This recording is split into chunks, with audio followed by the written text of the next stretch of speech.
Assalamualaikum. Waalaikumsalam warahmatullahi wabarakatuh.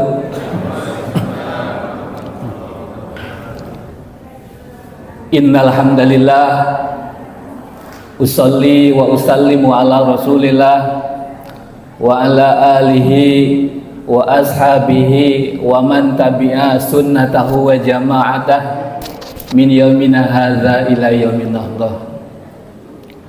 Asyhadu an la ilaha illallah wahdahu la syarikalah wa asyhadu anna Muhammadan abduhu wa rasuluhu allazi la nabiyya ba'dah.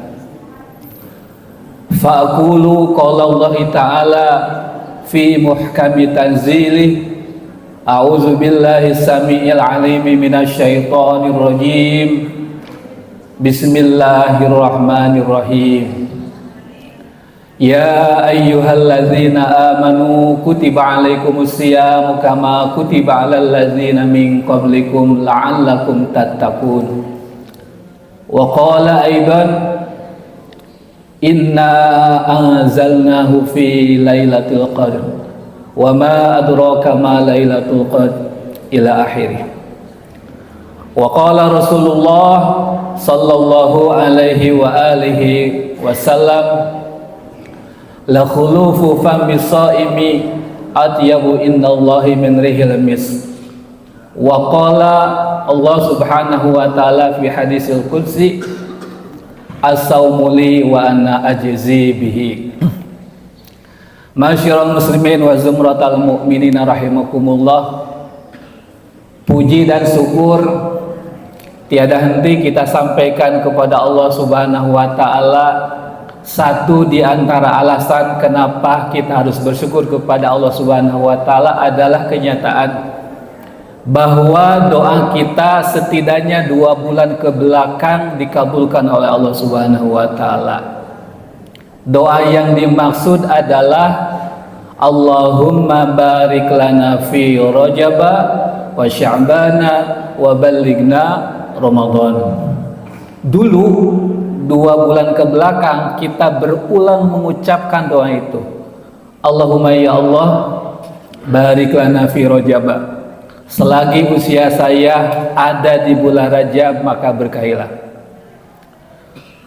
Wa Sya'bana begitu, di bulan Syaban kita pengen diberkahi. Terakhir wa ballighna Ramadan. Sampaikanlah usiaku sehingga bisa menikmati hari-hari indah di bulan Ramadan.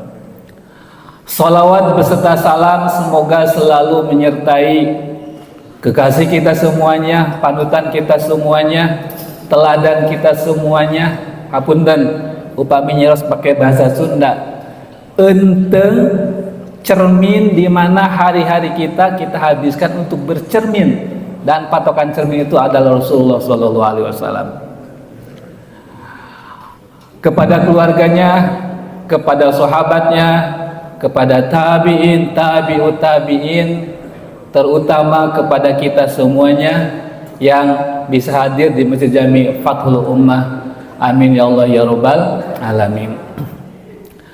Yang saya hormati sesepuh, bina sepuh DKM Masjid Jami Fathul Ummah, para asatid, para kiai, para ajengan, para mu'alim, para jamaah semuanya, ibu, bapak, atau barangkali anak-anak remaja yang sama-sama hadir di Masjid Fathul Ummah dalam rangka mengisi kegiatan ta'lim pada sholat subuh.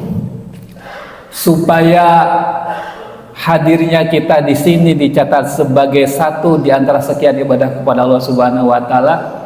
Ibu bapak, mari kita niat i'tikaf dan ta'alum di Masjid Jami Fathul Ummah. Nawena anak i'tikaf madumna fi hadal masjid lillahi ta'ala. Ma'asyiral muslimin wa zumratal mu'minina rahimakumullah. Oleh panitia saya diberi judul Akhlak dan Tasawuf. Supaya tidak merambah kemana-mana, saya ingin membatasi kajian pada subuh hari ini dengan tema bagaimana para sufi, kaum sufi memahami puasa. Gitu. Jadi bagaimana para sufi memahami puasa, atau kira-kira pertanyaan yang lebih sederhana, bagaimana para sufi menghabiskan waktu di bulan Ramadan dalam rangka melaksanakan puasa diantaranya. Untuk menjawab pertanyaan itu tidak akan sempurna kecuali kita memiliki 3 hal yang harus kita perhatikan. Bahwa beragama itu, ibu bapak semuanya, seperti tripod yang ada di depan kita.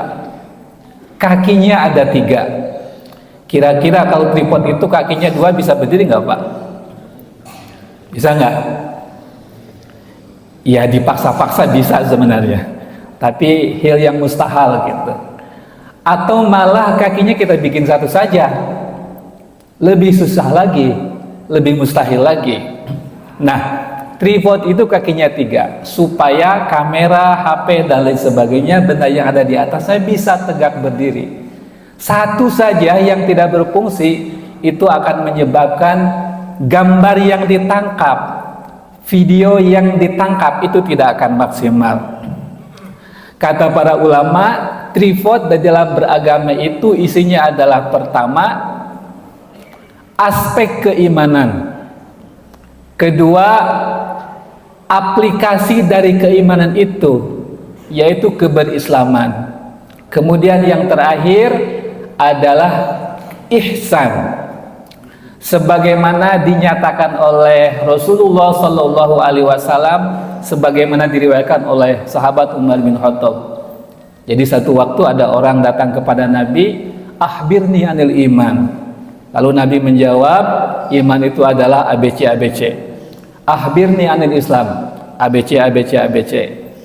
Akhbirni anil ihsan, anta budallah ka'annaka tarah fa innahu yarak. Dari hadis ini kemudian di dalam tradisi intelektualisme Islam mewujud dalam 3 ilmu besar.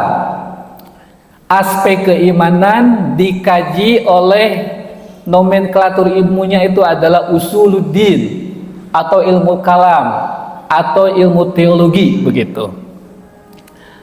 Nah, iman ini kalau kita umpamakan dengan pepohonan, itu seperti akar yang menghunjam 7 lapis bumi. Tidak ada cerita akar itu cuma sejengkal dari atas permukaan bumi. Pasti dia harus menghunjam lebih dalam, lebih dalam, lebih dalam. Kemudian keberislaman itu melahirkan tradisi keilmuan yang kita sebut sebagai ilmu fikih dan turunan-turunannya. Jadi bohong besar orang ngaku beriman kalau dia tidak mau mempraktekkan ajaran-ajaran Islam yang sifatnya praktikal gitu. Kenapa? Karena agama Islam bukan sekedar agama yang menuntut kita yakin tapi tidak ada pembuktian keyakinan itu. Mohon maaf, jangan sampai kita sama atau persis dengan, mohon maaf, penghayat keagamaan. Jadi agama cukup dihayati sebagai sebuah keyakinan tetapi tidak ada aplikasinya. Yang ketiga, yang kita sebut sebagai ihsan.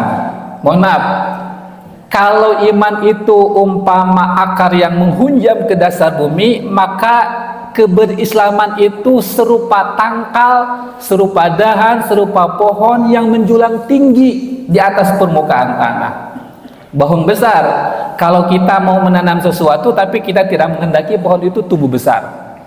Jadi harus menantang langit lah kira-kira gitu. Kemudian yang terakhir, aspek ihsan. Apa itu ihsan? Di dalam percakapan Nabi dengan malaikat Jibril itu, kata Nabi, anta abudallah ka'annaka tarah fa illam takun tarah fa innahu yaraka. Ibadah kita kepada Allah itu harus seperti kita disaksikan oleh Allah. Mohon maaf, kita yang bekerja sehari-hari akan berbeda cara kita bekerja manakala ada atasan dengan tidak ada atasan, kan Pak ya? Karena makom kita masih makom di situ. Makom, mohon maaf, kalau di jalan itu kita akan patuh terhadap rambu lalu lintas manakala apa? tidak ada polisi kan? Kalau ada polisi baru kita kita akan tunduk patuh. Manakala tidak ada polisi ya sudahlah, suka-suka gitu. Nah, ihsan itu serupa buah sesuatu gitu. Contohnya begini, kalau kita nanam pohon kelapa, akarnya pasti kemana-mana, dahannya, tangkalnya pasti menjulang tinggi, kemudian ada buahnya, begitu kan Pak ya? Ada buahnya. Nah, apapun ajaran Islam yang kita amalkan harus memuara pada 3 hal itu: aspek keimanan, aspek keislaman, dan aspek ihsan. Masyarul muslimin wa zumratal mu'minin rahimakumullah. Secara lebih spesifik begini Ibu Bapak semuanya, puasa yang kita laksanakan itu tergantung cara kita memahami puasa itu. Kira-kira yang dituntut oleh Allah dari puasa itu apa? Apa kira-kira? Nah, Al-Quran punya nomenklatur yang berbeda ketika berbicara tentang manusia. Di satu waktu Al-Quran menyebut manusia dengan kata Bani Adam. Di satu waktu menggunakan kata Imru'un. Di satu waktu menggunakan kata Bashar. Di satu sisi, di lain kesempatan menggunakan kata Insan. Para ulama meyakini bahwa tata bahasa Arab itu tidak ada yang sama maknanya, pasti berbeda. Setidaknya Ibu Bapak semuanya, manusia menurut Al-Quran kita bedakan menjadi 2. Pertama manusia sebagai bashar, yang kedua manusia sebagai insan. Sederhananya beginilah, manusia sebagai bashar itu adalah manusia dalam pengertian biologis, gitu. Maka kebutuhan biologis kita akan kita penuhi. Kenapa? Karena kita itu makhluk biologis. Tapi kita tidak selamanya harus selalu ngasih makan tubuh kita yang sifatnya biologis.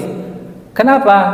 Karena ada sisi lain dalam diri kita yang tidak puas kalau hanya sekedar ngomongin urusan biologis, makan dan minum.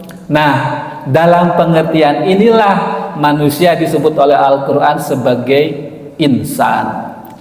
Ma'asyiral muslimin wa zumratal mu'minina rahimakumullah. Oleh karena itu, cara kita memahami puasa adalah tergantung yang kita puasakan itu manusia sebagai bashar atau manusia sebagai insan. Ibu bapak jamaah yang saya hormati, para ulama sufi punya 3 nomenklatur yang bisa kita gunakan untuk memahami puasa. Puasa itu ibu bapak semuanya menurut Imam Al-Ghazali terdiri dari 3 martabat, terdiri dari 3 level, gitu ya. Ada di mana level kita? Mari kita lihat bersama-sama.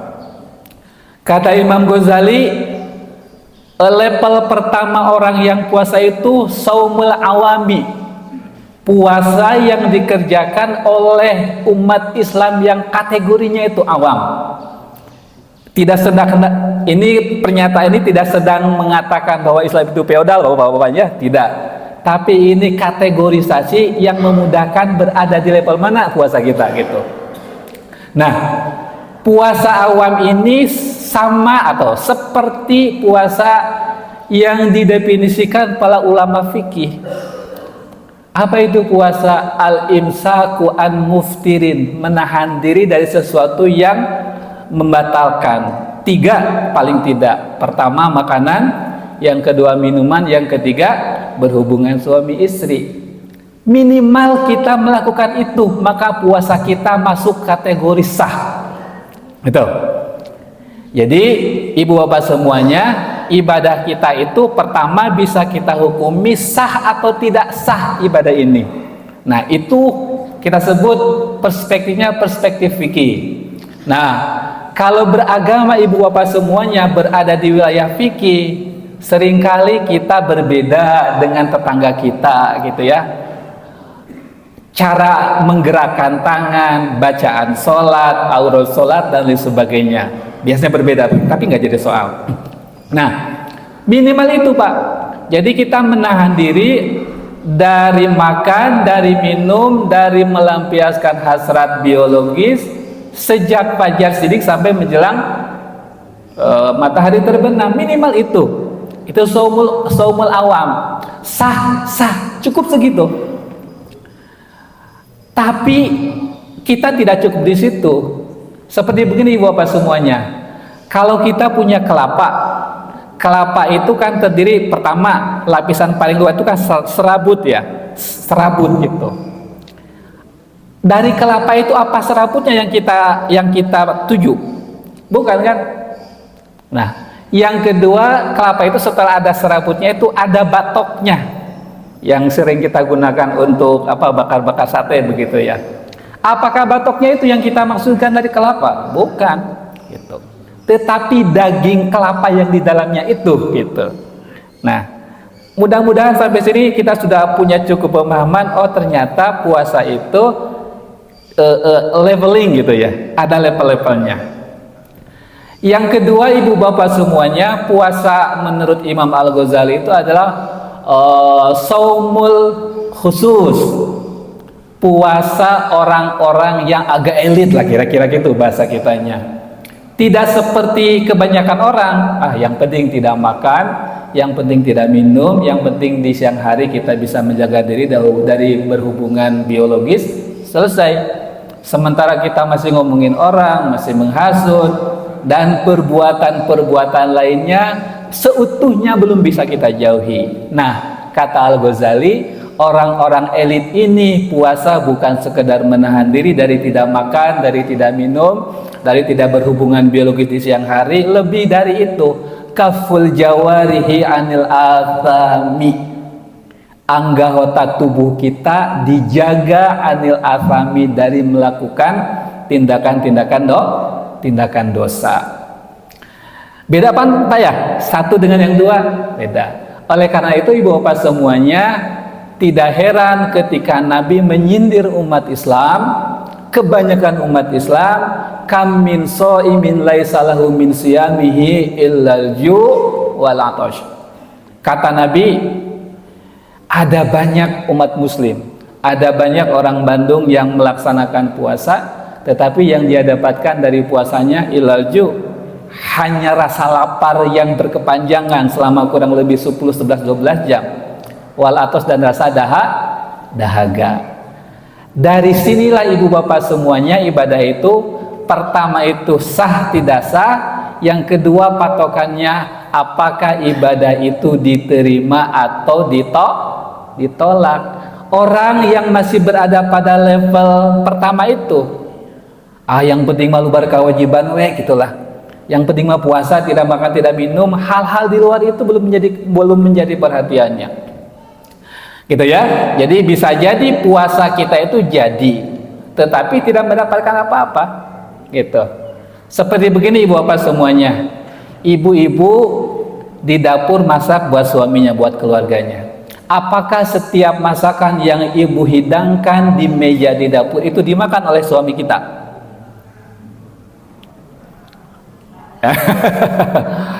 Dengan satu dan alasan, kadang dimakan kadang tidak. Alasannya kenapa? Karena bapaknya sudah makan di kantor, buka bersama umpamanya begitu ya. Jadi puasa itu akhirnya pertama itu sah dan tidak sah, patokannya itu ilmu fikih, ilmu syariat. Yang kedua, puasa itu diterima apakah tidak diterima, patokannya itu barangkali yang kita sebut sebagai cara beragama kita menurut keilmuan tasawuf atau akhlak.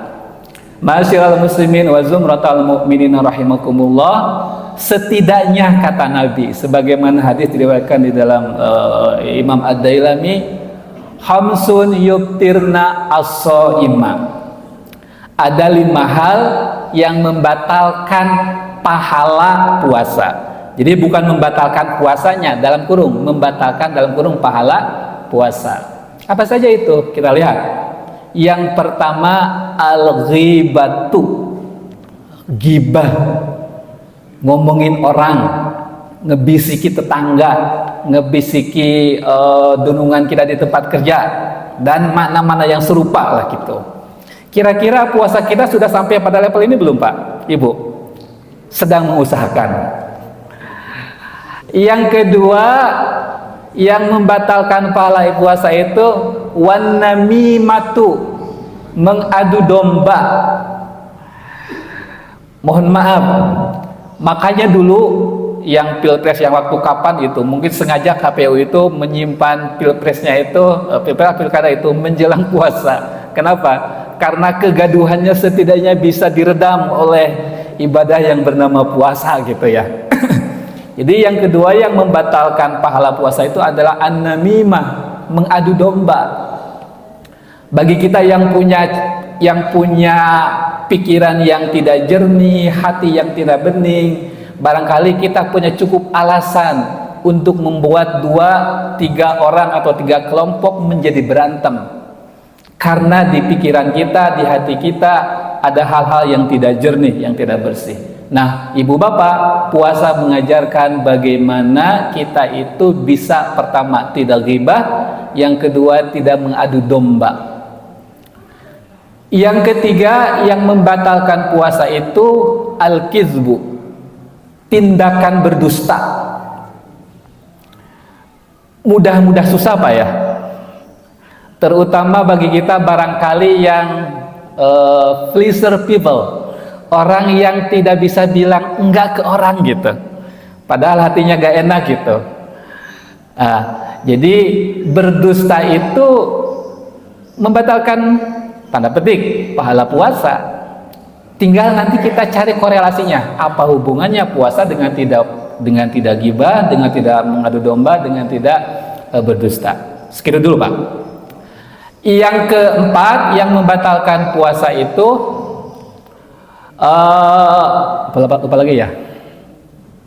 Wal yaminul kadzibatu, sumpah yang sumpah tidak benar, sumpah bohong gitu.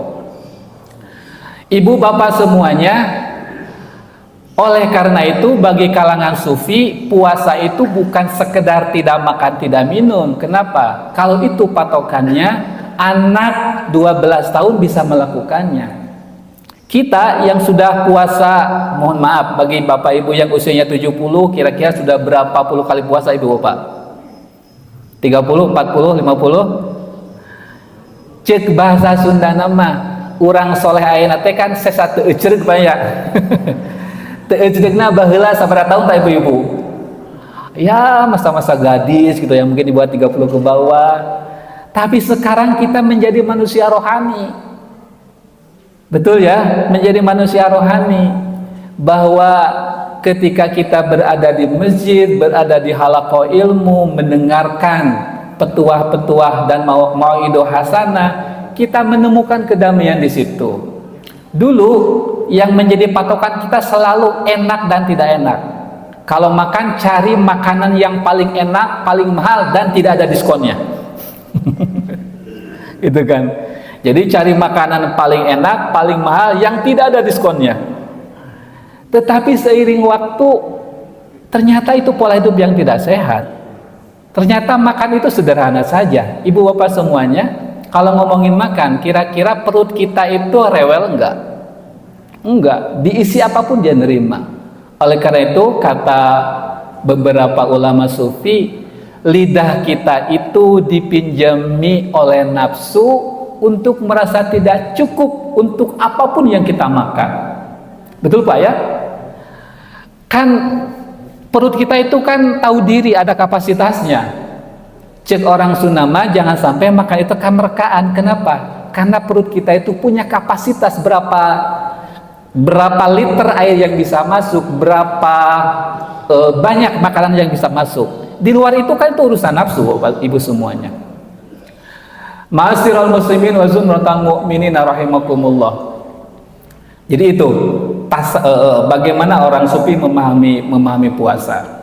Nah, ibu bapak semuanya, nah bagi kaum sufi puasa itu dianggap sebagai alat media pencucian diri, pembersihan diri. Caranya bagaimana? dalam istilah sufi 3 hal. Pertama yang kita sebut takhalli, yang kedua istilahnya tahalli, yang ketiga baru kita akan menemukan tajalli. Apa itu takhalli? Sederhananya begini Ibu Bapak, takhalli itu seperti kalau kita punya besi yang berkarat. Kira-kira supaya karatnya hilang itu diapain? Dihamplaskan Pak ya, supaya bersih. Nah, takhalli itu kira-kira begitu. Kenapa demikian? Karena Ibu Bapak semuanya, pada mulanya kita itu dekat dengan Allah di surga. Dekat dengan Allah waktu itu ya. Tidak percaya? Lihat surat Al-Baqarah. Ketika Allah Subhanahu wa taala melarang Nabi Adam mendekati pohon yang dilarang itu. Wala taqraba hadhihi syajarata. Jangan kau dekati hadhihi syajarah. Isim isyarah. Maknanya dekat. Jadi jangan mendekati pohon ini. Tetapi ketika Nabi Adam melanggar itu, Allah Subhanahu wa taala menyeru. Oh, berarti salah satu yang menyebabkan kita jauh dari Allah itu adalah dosa. Maka takhalli itu membersihkan diri dari dosa-dosa. Caranya bagaimana? Melalui media puasa. Yang kedua, tahalli itu kalau diri kita sudah bebas dari dosa, mari kita hiasi dengan perangai-perangai yang indah berdasarkan ajaran Islam. Baru yang ketiga kita akan menemukan tajalli. Allah Subhanahu wa taala dekat dengan kita, kira-kira begitu. Ma'asyiral muslimin wa zumratal mu'minin rahimakumullah. Terakhir Ibu Bapak. Tadi itu puasa itu kan puasa khusus, puasa awam, puasa khusus. Yang terakhir itu saumu khususil khusus. Elitnya kalangan elit lah, kira-kira begitu. Elitnya kalangan elit. Nah, bagi orang kategori ketiga, bukan sekedar tidak makan, tidak minum, tidak ghibah, tidak mengadu-ngadu dan lain sebagainya. Lebih dari itu, orang kategori ketiga itu menjaga diri dan hatinya dari berpaling selain kepada Allah Subhanahu wa taala. Orang semacam ini Ibu Bapak contohnya begini. Kalau kita melihat orang yang sangat cantik luar biasa, maka cara dia mengekspresikan kecantikan itu dengan mengatakan, tidak bilang bahwa perempuan itu cantik, tetapi dia memahami bagaimana Allah Subhanahu wa taala menghadirkan orang yang cantik di dunia ini. Kalau kita menemukan orang yang baik luar biasa, pokoknya nama dekat tulungan gitu. Orang semacam ini tidak mengatakan, tidak terfokus kepada orang itu, tetapi langsung kepada Allah Subhanahu wa taala yang membuat orang itu semakin baik. Maka Ibu Bapak semuanya, bagi orang kategori ketiga yang membatalkan puasa itu bukan tidak makan, tidak minum, tidak ghibah dan sebagainya, tetapi berpaling dari Allah Subhanahu wa taala, bagi orang ini cukup dianggap sudah membatalkan puasa. Ma'asyiral muslimin wa zumratal mu'minin rahimakumullah. Ala kulli hal Ibu Bapak semuanya, bagi kalangan sufi, manusia itu bukan sekedar bashar tetapi insan. Oleh karena itu kalangan sufi ketika memahami puasa itu bukan tidak makan, tidak minum saja, tetapi bagaimana puasa mereka itu menjaga anggota dari hal-hal yang dilarang oleh agama. Barangkali ringkasnya kajian pada pagi hari ini seperti begitu. Kalau ada hal-hal yang kurang berkenan, mohon maaf begitu ya. Saya diminta oleh Ustadz Hidayat, kebetulan ketemu di kampus begitu ya, diminta untuk mengisi ini. Saya bilang saya harus ngisi apa, dan ketika bilang seperti begitu, manggalah Pak Ustadz kalau begitu ya. Jadi ala kulli hal saya ingin meringkas bahwa keberagamaan kita itu harus ada keimanannya, keberislamanannya, ihsannya. Apapun dalam agama Islam kita harus menggunakan perangkat itu begitu. Khusus dalam puasa, maka pertama, mau tidak mau puasa itu adalah kewajiban dari Allah Subhanahu wa taala. Cekap itu, puasa mah kewajiban. Bahwa di luar itu puasa itu ini itu urusan belakangan. Gitu ya. Jadi puasa seperti begitu. Mudah-mudahan ada manfaatnya. Sementara kuliahnya atau ceramahnya di Jepang sekian. Jika ibu bapak ada yang mau berkomentar, diskusi dan sebagainya, disilahkan. Mangga ibu.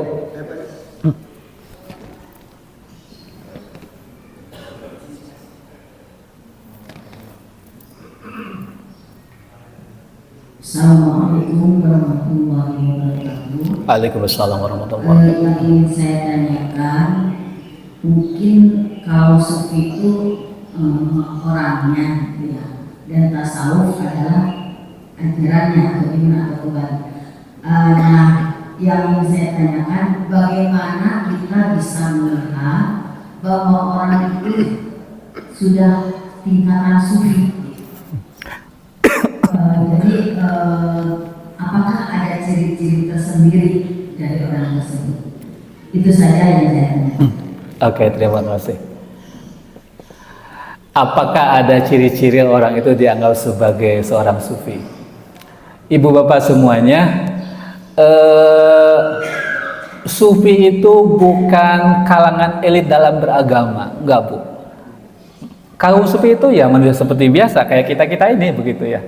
Jadi jangan pernah membayangkan sufi itu kalangan elit di dalam agama Islam. Tidak, biasa saja mereka itu. Bahkan mereka tidak mau kelihatan berbeda dari umumnya orang-orang. Kenapa? Karena mereka punya prinsip yang kita sebut sebagai khomul. Apa itu khomul? Khomul itu adalah prinsip bahwa dia itu tidak mau aneh di hadapan orang banyak. Tidak mau memperlihatkan dirinya di hadapan orang banyak. Kenapa? Prinsip dia begini. Kalau kita menanam biji-bijian, kira-kira biji-bijian itu kita simpan di atas tanah atau di dalam tanah? Di dalam tanah. Kalau di luar tanah, satu waktu ada ayam dimakan, habislah gitu kan. Nah, bagi para sufi ya kita lah kalau kita beribadah kemudian lebih kepada memperlihatkan show up bu ya, show up, flexing gitu, itu nggak baik. Kenapa? Karena ibadah itu hubungan kita pribadi kita dengan Allah Subhanahu Wa Taala, tidak ada hubungannya dengan manusia. Bahwa kemudian ibadah kita itu seringkali berhubungan dengan manusia karena kita manusia yang belum selesai dengan dirinya sendiri, masih butuh pengakuan. Seakan-akan kalau orang tidak bilang Pak Haji, kehajian saya menjadi menurun. Kalau orang tidak bilang saya ustadz, seakan-akan keustadzan saya menjadi bermasalah gitu. Dan begini ibu bapak semuanya, jangan pernah pengen tahu ciri-cirinya kayak gimana. Kenapa? Karena kita nanti akan itu tadi seperti ada elitisme di dalam beragama gitu bu. Tapi kalau ibu mau, bolehlah mengikuti kegiatan yang kajiannya kajian itu begitu. Mohon maaf ibu bapak semuanya, saya asli dari Purwakarta begitu ya. Di rumah saya membaca kitab karya Imam Al-Ghazali, judulnya Minhajul Abidin. Minhajul Abidin itu kitab yang disusun oleh Imam Al-Ghazali untuk menerangkan tahap-tahap orang salik. Salik itu apa? Ngambah jalan ke akhiratan lah kira-kira begitu. Kemudian sebagai pembandingnya saya juga membaca kitab Mukhtasar Minhajul Qasidin karya Ibnu Qudamah Al-Maqdisi. Kenapa? Karena ada banyak orang yang mengkritik Imam Al-Ghazali. Jadi kita komen itu. Jadi kalau ibu pengen tahu, siapapun pengen tahu bagaimana para sufi di dalam beragama, di lain kesempatan barangkali kita bisa mengkaji satu kitab khusus begitu yang dikarang oleh ulama sufi, kemudian kita bisa memahami bagaimana mereka memahami agama ini. Jawaban saya begitu bu. Kalau kurang berkenan, kurang memuaskan, mudah-mudahan di lain waktu bisa kita itu. Maaf Ustaz, ada yang mengatakan bahwa sufi itu memang sudah tidak memikirkan tentang dunia. Mereka fokus untuk kegiatan akhirat. Apakah benar juga ini? Benar di satu sisi, tidak benar di sisi yang lain. Jawabannya begitu. Kenapa? Imal dunya Kan di agamanya begini Bu, wala tansa nasibaka minad dunya. Jadi jangan pernah kita itu mencerca, menghina dunia ini. Kenapa? Karena kita hidup di dunia. Kalau dunia tempat di mana kita hidup, kita maki-maki habis-habisan, kan bermasalah juga. Para sufi itu bilangnya begini ibu-ibu, jangan kita mencintai dunia. Kalau mencintai dunia kan bukan ditujukan kepada orang, mohon maaf, orang yang kaya kan. Bisa jadi hubu dunia itu justru dimiliki oleh orang-orang yang tidak kaya. Jadi gini, hubu dunia itu bukan istilah yang kita gunakan untuk menghakimi orang-orang yang kaya, bukan. Bisa jadi dia kaya tetapi tidak hubu dunia. Kenapa? Hubu dunia itu kan perasaan di dalam hati aja, hubu dunia. Jangan juga menganggap orang, mohon maaf, yang tidak memiliki apa-apa, saya tamat butuh dunia. Bisa jadi dia hubu dunianya lebih gede, hanya tidak diberikan hartanya Allah Subhanahu Wa Taala gitu. Jadi untuk menjawab pertanyaan ibu, apakah betul kaum sufi itu orang yang tidak lagi butuh dunia, kemudian fokus ke kehidupan akhirat? Saya bisa menjawab benar di satu sisi, tidak benar di sisi yang lain. Kenapa? Karena kita hidup di dunia ini, oleh karena itu dunia ini harus kita hidupi dengan dengan secara maksimal begitu. Bahwa kemudian orang itu ibu memperlihatkan sikap hidup yang zuhud, yang asketis, ya begitu. Jadi cara memanfaatkan harta itu kan dengan cara menafkahkannya. Kalau sholat kan jelas begitu. Tapi kalau ibadah yang terkait dengan harta apa? Bisa yang wajib kita keluarkan, zakat wajib, mau tidak mau, suka tidak suka, kalau sudah haul keluarkan 2,5%. Itu haddul adna, batas paling minimal, keluarkan 2,5%. Tetapi ajaran Islam tentang harta kan bukan sekedar zakat, ada apa? Sedekah, hibah dan sebagainya yang tidak berbatas. Itu ibu-ibu. Ibu, itu yang bisa saya sampaikan. Mohon maaf kalau belum cukup memuaskan. Maaf terakhir ya. Siap. Apakah setiap orang bisa menjadi seorang sufi? Oke. Yes, no question. Jawabannya iya, bisa. Sangat bisa ibu. Sangat bisa. Dan barangkali tanpa pernah mengatakan kita sebagai seorang sufi, bisa jadi kita sedang seperti sufi sebenarnya. Jadi jangan terfokus kepada zakat, jangan terfokus kepada baju gitu ya. Hayati agama. Tadi itu Bu, akidahnya harus benar, ibadahnya harus benar. Kemudian jadi gini, aspek keimanannya harus didasari dengan ilmu. Jangan sampai iman kita itu seperti pohon yang akarnya itu cuma sejengkal di atas permukaan tanah, ada angin langsung jatuh gitu kan. Yang kedua, laksanakan ajaran Islam menurut ketentuan ilmu fikih lah dan patokan-patokannya gitu Bu. Kalau puasa ya tidak makan tidak minum sejak fajar sampai terbenam matahari, segitu cukup. Lebih dari itu apa? Lakukan internalisasi ibadah-ibadah yang pernah kita lakukan. Kan itu tidak dicontohkan persis oleh Nabi ibu-ibu. Sampai sedetik itu enggak. Oleh karena itu kalau kita membaca karya-karya ulama tentang bagaimana mereka memahami ibadah, silakan ibu-ibu bisa membaca karya-karya buku kitab yang genrenya adalah genre tasawuf, kira-kira begitulah. Itu ibu-ibu. Terima kasih. Mangga atur ibu-ibu. Mangga pengersa. Waalaikumsalam warahmatullahi wabarakatuh. Jadi ingat ini kalau kita semua dengan berbudaya. Kenapa Pak? Kalau semua dengan berbudaya, kita berikan bodoh. Ah iya. Iya. Hanya berjumpa gitu. Iya Pak. Lain Pak Ustadz ini 3 domain itu ada. Asli berjinan, amal berkaitan, kemudian kalau bisa. Yang lain kita ketemu baru sekarang. Waktu dulu saya dengan berbudaya, saya ketemu dengan beliau, termasuk dengan Pak Wajul dan Pak Hajar. Jadi selamat Bapak dengan kata lain, umurnya panjang, bisa kira-kira yang bisa juga. Alhamdulillah. Terima kasih. Kemudian ilmunya itu makin tinggi, makanya ada 3 level, Mosis dan Moses. Terima kasih. Lanjutkan perjuangannya. Wassalamualaikum warahmatullahi wabarakatuh. Waalaikumsalam warahmatullahi wabarakatuh. Haturun Bapak. Juga di hadapan saya ada Pak Ahmad Lutfi. Pak Ahmad Lutfi dunungan saya. Saya dulu dikumpulkan dengan beliau. Terima kasih.